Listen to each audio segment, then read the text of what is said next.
तो हनुमान जी से 8वां फायदा क्या?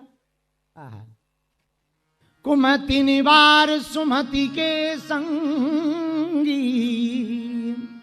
महावीर विक्रम बजरंगी। और इसी चौपाई को सुंदरकांड में बाबा ने लिखा, जहां सुमति तहां संपत्ति नाना, जहां कुमति तहां विपत्ति निधान। जहां सुमति होगी वहां नाना प्रकार का सुख होगा, नाना प्रकार की संपत्ति होगी। जहां कुमति होगी वहां नाना प्रकार के दुख होंगे, नाना प्रकार की पीड़ा होगी। और विनय कुमार सुनो, फिर तुम्हें हम छीलते हैं। जहां संत उत्पन्न होते हैं वहां सुमति होती है, जहां संसारी उत्पन्न होते हैं वहां कुमति होती है। हाँ। अब आप कहोगे इसका प्रमाण बताओ। इसका प्रमाण भी बहुत स्पष्ट है। अयोध्या में भरत जी प्रकट हुए हैं तो यहां नाना प्रकार की संपत्ति है, नाना प्रकार का सुख है। और लंका में रावण प्रकट हुआ है, यहां नाना प्रकार की कुमति है। क्यों? क्योंकि रावण की मति भी कुमति की है, इसलिए नाना प्रकार के दुख हैं। इसलिए विनय कुमार, संत का पर्याय अगर समझना है तो संत का पर्याय ही यही है, जहां संत उत्पन्न होगा वहीं बसंत आ जाएगी। संत के जीवन में आने से वसंत की बहार आ जाती है। और तुमने पूछा कि संत में और संसारी में अंतर क्या है? संत में और संसारी में यही अंतर है, जिसके जीवन में आने से बहार आने लगे, जिसके जीवन में आने से मुस्कुराहट आने लगे, भक्ति आने लगे, समझना संत तुम्हारी जिंदगी में आया है। और जिसके आने से दुख आने लगे, समझना संसारी तुम्हारे जीवन में आया है। यह है उत्तर। इसलिए भरत जी संत हैं। क्यों? आहा, भरत जी संत हैं तब तो अयोध्या की विजय हुई। क्योंकि जब तक महात्मा नहीं होंगे परमात्मा भी प्रकट नहीं होंगे। भरत जी महात्मा हैं, महात्मा हैं इसीलिए परमात्मा प्रभु राम अयोध्या में है। महात्मा ना होते तो परमात्मा भी प्रकट धरती पर नहीं होते। हम लोग हैं जीवात्मा। क्या है हम लोग? बोलो बोलो बोलो। हम लोग हैं जीवात्मा। जीवात्मा प्रकट होती है मां से।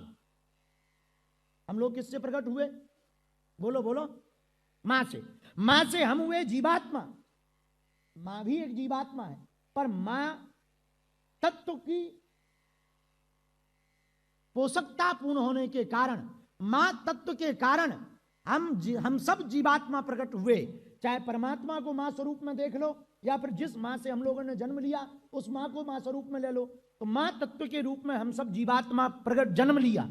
तो जो जन्म दे वो है मां, और जो जन्म ले वो है जीवात्मा। जो जन्म दे वो है मां, जो जन्म ले वो है जीवात्मा, जो भक्ति दे वो है महात्मा, और जो संसार को बना दे वो है परमात्मा।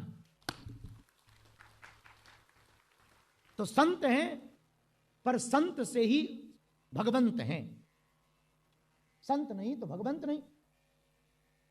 मां महात्मा और परमात्मा, मां जीवात्मा, महात्मा और परमात्मा। तो विनय, आपने कहा कि संत कौन? भरत जी संत हैं, इसलिए तो अयोध्या में बसंत है। अयोध्या का बसंत कब गया? जब परमात्मा और महात्मा दोनों अयोध्या से चले गए। परमात्मा वन चले गए और महात्मा संत भरत नंदीग्राम चले गए। अयोध्या से रौनक चली गई। अयोध्या की रौनक कब गई? तापस वेश विशेष उदासी, 14 बरसु राम वनवासी, 14 बरसु राम वनवासी। जब 14 वर्ष के लिए वनवास के लिए राम जी चले गए, तब रौनक अयोध्या की चली गई। लेकिन रौनक बची रही क्योंकि भरत जी आ गए। भरत जी आए तो थोड़ी रौनक आई वापस। पर भरत जी को लगा कि हमारा ठहरना ठीक नहीं। परमात्मा हमारे प्रभु वन में जीवन काटें, वन में जीवन व्यतीत करें, और हम महल में रह करके भोग भोगें। महात्मा वही है जो सहे। महात्मा सहता है। साधु बनने के लिए सहना ही पड़ता। महान बनने के लिए सहना ही पड़ेगा। जैसे सोना सोना है, पर सोने का आभूषण बनाना है तो तपना पड़ेगा। तपेगे तभी सोने का आभूषण होगा। अग्नि में तपना पड़ता है तभी सोने का आभूषण बनता है। उसी प्रकार जीवात्मा जब तपस्या की अग्नि में तपता है तभी ये जीवात्मा महात्मा बनती है। और भरत जी तपे। भरत जी का तप बड़ा अनूठा है। भरत जी जैसा प्रेम भला किसका होगा। भरत जी खेल खेल में कहते हैं हम पक्ष में रहें या विपक्ष में रहें, पर प्रभु का खेल पूरा होना चाहिए। यह महात्मा का स्वभाव कि हम पक्ष में रहें या विपक्ष में रहें, पर भगवान का खेल पूरा हो। यह संत का स्वभाव है। संत कहता है हमें सम्मान मिले या ना मिले, आप धन्यवाद दो या ना दो, आपका भला होना चाहिए। यह संत का स्वभाव। तो विनय, तुमने पूछा संत कौन, संसारी कौन? संत हैं भरत जी। और संसारी कौन? जो इनके विपरीत आचरण जी रहा है वो है संसारी। अब संसारी कौन? जो केवल तन की सोचे वो संसारी है। जो तन के मन की सोच करके माधव की सोचे वो है संत। अब संत बनने का उपाय क्या? संत बनने का उपाय भी एक आ गया। बिनु सत्संग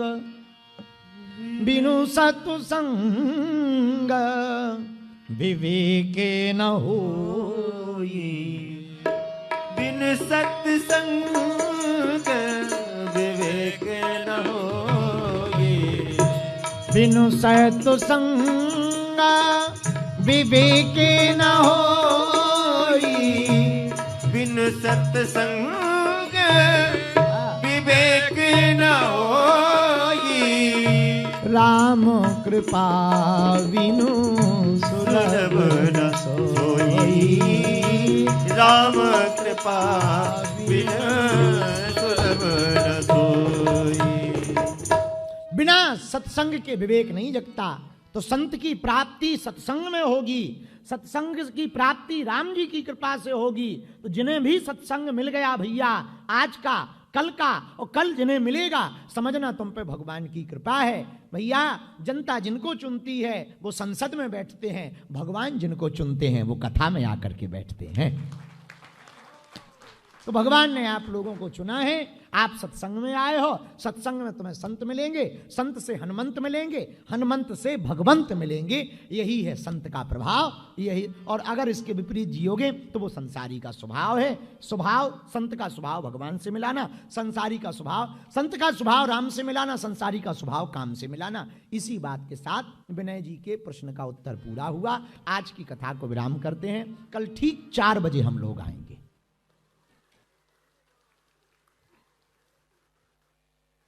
तुम लोग फिर हंस गए हमारी बात में।